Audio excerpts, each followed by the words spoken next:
ದಾಖಲೆಗಳನ್ನು ಸೃಷ್ಟಿ ಮಾಡಿಕೊಂಡು ಕೆಲವೊಂದು ಸರ್ಕಾರಿ ಅಧಿಕಾರಿಗಳ ನೆರವನ್ನು ಪಡ್ಕೊಂಡು ಅವರ ಜೊತೆ ಶಾಮೀಲಾಗಿ ಕೆಲವೊಂದು ಅಫೆನ್ಸ್ಗಳು ಆಗ್ತಾ ಇದ್ದಾರೆ.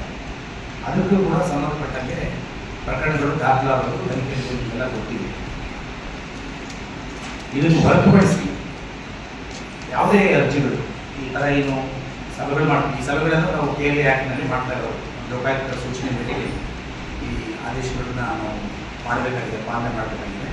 ಅದರಲ್ಲಿ ಈ ಥರ ಸಭೆಗಳಾದಾಗ ಇಲ್ಲಿ ಏನು ಅಹವಾಲುಗಳ ಸ್ವೀಕರಿಸೋದಕ್ಕೆ ನಾವು ಕಾದಿರ್ತೀವಿ, ಸಾರ್ವಜನಿಕರು ಬರ್ತಾರೆ, ಬಂದಂಥ ಅಹವಾಲುಗಳನ್ನು ಸ್ವೀಕರಿಸಿ ಕೆಲವೊಂದು ಇಲ್ಲಿ ಸ್ಥಳೀಯ ಮಟ್ಟದಲ್ಲಿ ಬಗೆಯಿರುವಂಥದ್ದು.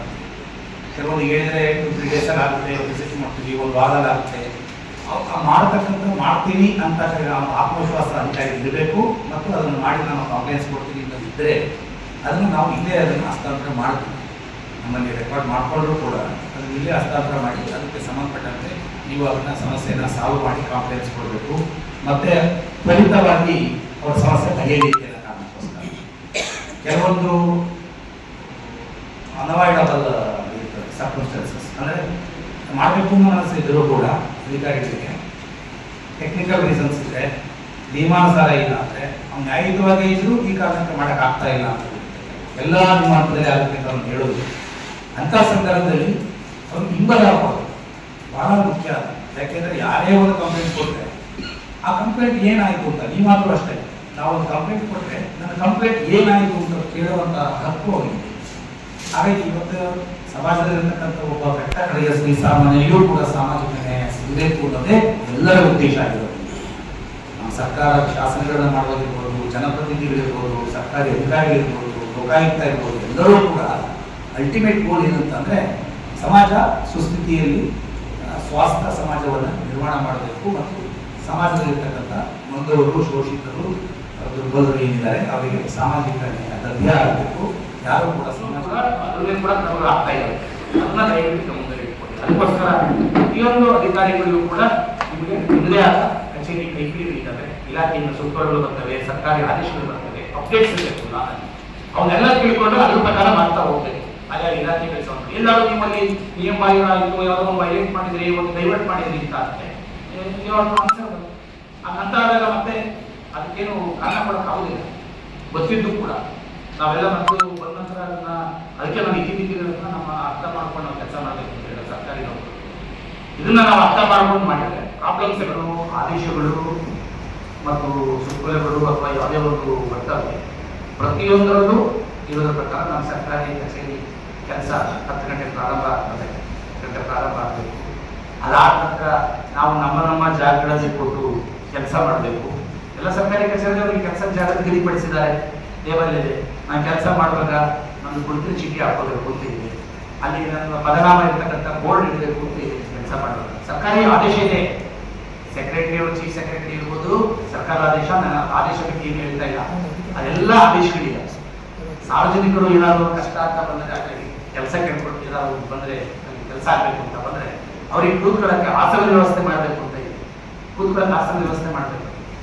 ಯಾರಿಗೆ ಡಿಸೇಬಲ್ಡ್ ಇದ್ದಾರೆ ಈಗ ಅವರೆಲ್ಲ ಬಂದಾಗ ಎಷ್ಟೋ ಸಂದರ್ಭದಲ್ಲಿ ಯಾವ ಕಾಲದಲ್ಲಿ ಉಳುಮೆ ಮಾಡಬೇಕು, ಯಾವ ಕಾಲದಲ್ಲಿ ನನಗೆ ಸೀಡ್ಸ್ ಬೇಕು, ಫರ್ಟಿಲೈಸರ್ಸ್ ಯಾವಾಗ ಬೇಕು ಅಂತ ಸಕಾಲದಲ್ಲಿ ಯಾವಾಗ ಬಂದೇ ಉಪಯೋಗ. ಯಾವಾಗ ಮಳೆ ಬಂದರೆ ಎಲ್ಲ ಫ್ಲಡ್ಸ್ ಬರುತ್ತೆ, ಹಾಳಾಗುತ್ತೆ, ಬಂದರೆ ಬೆಳೆ ಹಾಳಾಗುತ್ತೆ. ಸರ್ಕಾರಿ ಕೆಲಸ ಕೂಡ ಹಾಗೆ ಯಾವ ಹಂತದಲ್ಲಿ ಯಾವ ಸಮಯದಲ್ಲಿ ಆಗಬೇಕು, ಯಾವ ಕೆಲಸ ಆ ಸಮಯದಲ್ಲಿ ಆಗಬೇಕು. ಅದು ಆಗಿಲ್ಲ ಅಂತಂದ್ರೆ ಅವ್ರಿಗೆಲ್ಲ ತೊಂದರೆ ಆಗುತ್ತೆ. ಯಾರೋ ಎಜುಕೇಶನ್ ಇರ್ಬೋದು, ಇನ್ಕಮ್ ಸರ್ಟಿಫಿಕೇಟ್ ಇರ್ಬೋದು, ಬೇರೆ ಆ ಟೈಮ್ ಪಾಸ್ ಆಗ್ತದೆ. ಸಕಾಲದಲ್ಲಿ ಸಿಗಿಲ್ಲ ಅದು ಸರ್ವಿಸ್ ಇದನ್ನ ನಾವು ಮತ್ತು ಮನವಿ ಮಾಡಬೇಕು. ನಾವು ತಗೋತೀವಿ, ತಗೊಂಡ ನಂತರ ಇಷ್ಟು ಟೈಮ್ ಅಂತ ಇದೆ, ಆ ಟೈಮಲ್ಲಿ ಆ ಕೆಲಸ ಮಾಡೋದಕ್ಕೆ ಆದರೆ ಇಮಿಡಿಯೇಟ್ ಅದನ್ನು ಮಾಡಬೇಕು. ಅದು ಆಗಿಲ್ಲ ಅಂತಂದ್ರೆ ಯಾವ ಕಾರಣಕ್ಕೆ ಮಾಡಿದ್ರು ಚಿಂತೆ ಮಾಡಿ ಅಥವಾ ಅವ್ರನ್ನ ನಿರ್ಗತಿಕರನ್ನಾಗಿ ಬೀದಿಗೆ ತರುವಂಥ ಪರಿಸ್ಥಿತಿ ಬರಬಾರದು ಅನ್ನೋದೇ ಸಂವಿಧಾನದ ಮೂಲ ಉದ್ದೇಶ. ಅದನ್ನೇ ಎಲ್ಲ ನಾವು ಮಾಡ್ತಾ ಇರೋದು. ಬಟ್ ಏನಾಗ್ತಾ ಇದೆ ನಮ್ಮಲ್ಲಿ ಸಾಮಾನ್ಯವಾಗಿ ಇಲ್ಲೇ ನೋಡಿದಂತೆ ನಾವು ಸುಮಾರು ಕಂಪ್ಲೇಂಟ್ಗಳು ನೋಡಿದ್ವಿ. ತುಂಬ ವಿಳಂಬ ಧೋರಣೆ ಇದೆ. ಯಾವ್ದಾದ್ರು ಒಂದು ಕಂಪ್ಲೇಂಟ್ ಕೊಟ್ಟರೆ ಎಲ್ಲದಕ್ಕೂ ಒಂದು ಕಾಲ ಬಿದ್ದಿ. ಈಗ ನಾವು ಯೂಶ್ವಲಿ ಈಗೆಲ್ಲ ಸಕಾಲದಲ್ಲಿ ಗೊತ್ತಿದೆ, ಸಕಾಲದಲ್ಲಿ ಸಮಯ ನಿಗದಿಪಡಿಸಿದ್ದಾರೆ 7 ದಿವಸ 15 ದಿವಸ ನನಗೆ ಅನುದಾನ ಕೊರತೆ ಇಲ್ಲ, ಈಗ ನಾನು ಬಹಳ ಲಕ್ಷಾಂತರ ರೂಪಾಯಿ ಕೋಟ್ಯಾಂತರ ರೂಪಾಯಿ ಆಗೋದಿಲ್ಲ. ಅದಕ್ಕೆ ನೀವು ಬರೆದು ಕಳಿಸಿದ್ರೆ ಅನುದಾನ ಬರುತ್ತೆ, ಇವತ್ತಲ್ಲ ನಾಳೆ ಬರುತ್ತೆ, ಅದನ್ನು ಮಾಡಿಸಿ. ನಾವು ಇಲ್ಲಿ ಕೆಲಸ ಮಾಡ್ತಾ ಇದ್ದೀವಿ ಸರ್ಕಾರಿ ಕಚೇರಿ, ಆ ಅಟ್ಮಾಸ್ಫಿಯರ್ ಆಗಿ ಇದೆ. ಬಂದವರಿಗೆ ಆ ಕೆಲಸ ಆಗುತ್ತೋ ಬಿಡುತ್ತೋ ನಿಮ್ಮ ಹಂತದಲ್ಲಿ ಆಗದೇ ಇರ್ಬೋದು, ಬೇರೆ ಇರ್ಬೋದು, ಅದನ್ನ ಅವರಿಗೆ ಗೈಡೆನ್ಸ್ ಕೊಡೋದ್ರ ಮುಖಾಂತರ ಕೂತ್ಕೊಂಡು ಒಂದಿಷ್ಟು ಸಾಂತ್ವನ ಅಟ್ಲೀಸ್ಟ್ ಅಷ್ಟಕ್ಕೆ ಅವ್ರಿಗೆ ಆಗ್ತಾರೆ. ಬಂದಾಗ ಕೂಡ ನೀವೇ ಬಿರುಸಾಗಿ ನಮ್ಮ ಯಾವುದೋ ಚಿತ್ರಗಳನ್ನ ಫೋಟೋಗಳನ್ನ ಅವ್ರನ್ನೇ ತಿಳಿಸಿಕೊಡ್ತಾರೆ. ನಾವು ಕೆಲಸ ಆಗಲ್ಲ ಅನ್ನೋದಕ್ಕೆ ನಾವು ಅವ್ರ ಮೇಲೆ ರಜೆ ಆಗಿದ್ರೆ ಉಪಯೋಗ ಇದೆ. ಇದು ಒಂದು ಪಬ್ಲಿಕ್ ಅಲ್ಲಿ ಒಂದು ಸಾರ್ವಜನಿಕ ಲೋಕರು ಕ್ರಿಯೇಟ್ ಮಾಡೋದಕ್ಕಾಗಿರ್ತಕ್ಕಂಥ ಒಂದು ಇದು ವೆದರ್ ಆದರೆ ವಾತಾವರಣ ಪರಿಸ್ಥಿತಿ ಆ ತರ ಒಂದು ಕ್ರಿಯೇಟ್ ಆಗುತ್ತೆ. ಅದು ಅವಾಗ ಏನಾಗುತ್ತೆ, ಯಾರು ಕೂಡ ಹೋಗಿ ಅನ್ನೆಸೆಸರಿ ಅಲಿಗೇಷನ್ ಮಾಡ್ತಕ್ಕಂಥದ್ದು ಸಂದರ್ಭಗಳಲ್ಲಿ ಒಂದು ದೂರು ಕೊಡ್ತಕ್ಕಂಥ ಪ್ರಸಂಗ ಬರೋದಿಲ್ಲ. ನಾವು ಅದನ್ನ ಮೊದಲು ಬೇಸಿಕ್ ತಕ್ಕ ಅದರ ಒಂದು ಉದ್ದೇಶ ಸಾರ್ವಜನಿಕರು ಅಂದ್ರೆ ಸಾರ್ವಜನಿಕರಿಗೆ ಇರೋ ನೌಕರರು ನಾವು ಏನೇ ಕೆಲಸ ಬಂದು ನಾನು ಅಟ್ಮಾಸ್ಫಿಯರ್ ತುಂಬಾ ತಗೊಂಡು ಅದರ ಬಗ್ಗೆ ಎಚ್ಚರಿಕೆ ತಗೊಂಡು ಹೋಗ್ತಾ ಇದೆ. ನಾನು ಕಣ್ಣು ಮುಚ್ಚಿ ಕೂತ್ಕೊಂಡಿದ್ರೆ ಅದು ಆಗಲ್ಲ. ಅದನ್ನೇ ತಿಳ್ಕೊಂಡ್ಬೋದು, ನಾನೇ ದುಡ್ಡು ತಗೊಂಡಿಲ್ಲ, ಅವರಿಂದ ವೆಚ್ಚ ತಗೊಂಡಿಲ್ಲ. ನಾವು ಪ್ರಾಮಾಣಿಕ, ದಯವಿಟ್ಟು ಗಮನ ಹರಿಸಿ. ನೀವು ಪ್ರಾಮಾಣಿಕರಾಗಿದ್ದಷ್ಟೇ ಸಾಕು, ದಕ್ಷರೂ ಆಗಿರ್ಬೇಕು, ದಕ್ಷರೂ ಆಗಿರ್ಬೇಕು. ಅದನ್ನೇ ಎಕ್ಸ್ಪೆಕ್ಟ್ ಮಾಡೋದು ಆಡಳಿತ. ನಾವು ಬರೀ ಪ್ರಾಮಾಣಿಕನ ಮುಖ್ಯವಾಗಲ್ಲ ಅಂತ ಅಂದ್ರೆ ಕಡಿಮೆ ಇಷ್ಟು ಬಿದ್ದಿರುತ್ತೆ ಹೆದರಿಕೆ, ಅವಕ್ಕೂ ಸಹಿ ಮಾಡಲ್ಲ. ಹಂಗಾದ್ರೆ ಕರ್ತವ್ಯ ಅವರಿಗೆ ದಕ್ಷತೆನೇ ಬೇಕಲ್ಲ. As per rules and regulation ನೋಡಬೇಕು, ಬರುತ್ತೆ ಇಲ್ಲ ರಿಜೆಕ್ಟ್ ಅಪ್ರೂವ್ ಅದು ಅದಕ್ಕೆ ಇಲ್ಲ. ಅದು ಒಳ್ಳೆ ತನಕ ಬರೋದಿಲ್ಲ. ಅಲ್ಲಿ ಇದನ್ನ ಅರ್ಥ ಮಾಡ್ಕೊಂಡಿದ್ದೆ ಮಾಡಿ.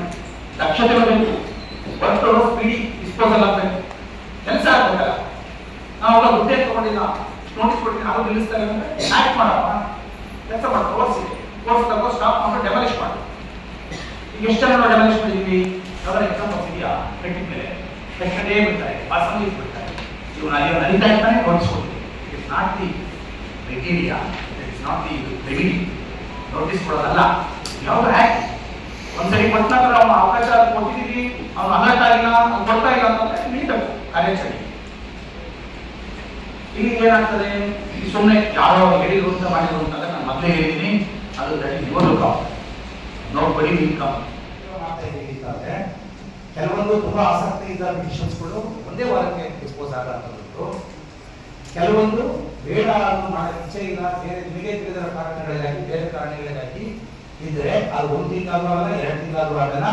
ಮನೆಯ ದಿವಸ ಕ್ಲೋಸ್ ಮಾಡುವಾಗ ಅದೇನೋ ಒಂದು ಸರಳದ ಒಂದು ಕಾರಣವನ್ನು ತಿಳಿ ಅದನ್ನ ಕ್ಲೋಸ್ ಮಾಡ್ತಾರೆ.